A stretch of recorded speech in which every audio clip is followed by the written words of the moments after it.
reading wise.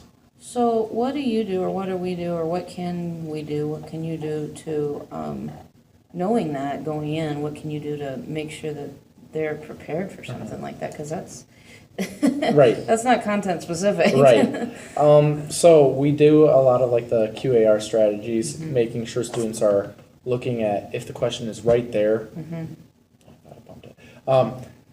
Then they can actually underline the question or things like that and actually show where they got it from. With the implementation more of close reading, I think that'll work out well too. Okay, yeah. Because essentially you could close read without the partner part Yep. on the test and use those questions. So as we use the book a lot out of these, just because we're looking at the skills reading wise, as opposed to not necessarily the content of it, more Right. reading the skills. So the close reading is gonna definitely. Yes, it should. Johnny or Susie, and they don't get it. And it's really more of a reading comprehension skill. What kinds of things do you have in place for Johnny and Susie that aren't getting it, and it comes test time and they're still just really struggling?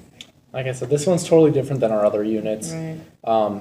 With India, it's a lot of the pre-teaching those reading strategies. Okay. A lot of times I'll let them use the notes they take on those reading strategies on the test, not actually helping the test, but it kind of says, here are some strategies we can use when reading these paragraphs on the test. It reminds them. Right. Okay. So it wouldn't actually have any content that'll help them, but just the strategies more so than anything. And maybe having that is an accommodation that you can make logically, having that next to them while they're doing that. Is that? Yeah, I mean, so a lot of our kids do have.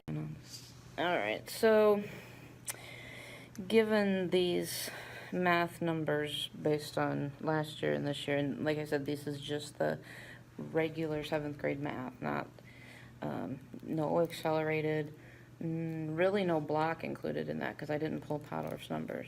So that's just your regular across the board 7th grade math.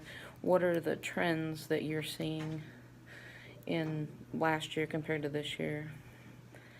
Well, the equations seem to be holding pretty steady. Let me go back up to the everybody because that's really a bit more important number. Okay.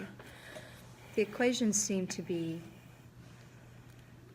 actually having improved, so that's very good. Yeah, because that's an important piece going forward. It is.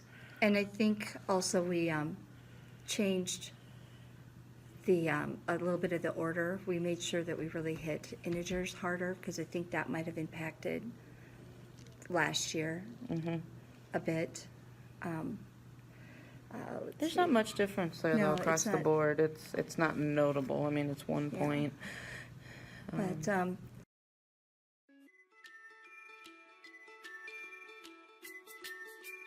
We're balancing chemical equations, and to do that, we have a set of cards, and they model it for us. So they lay out the cards, and then they can maneuver the coefficients to balance them, and then they show the law of conservation of mass by showing that there is the same number of atoms on both sides.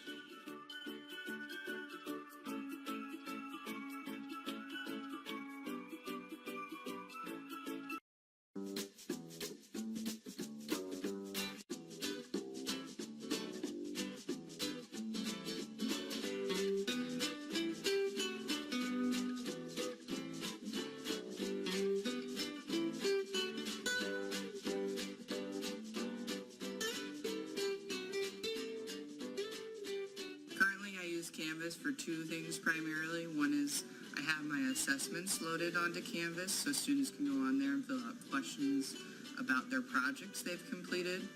Also, I have Extension Learning Projects, which is a sketchbook and an artist search project.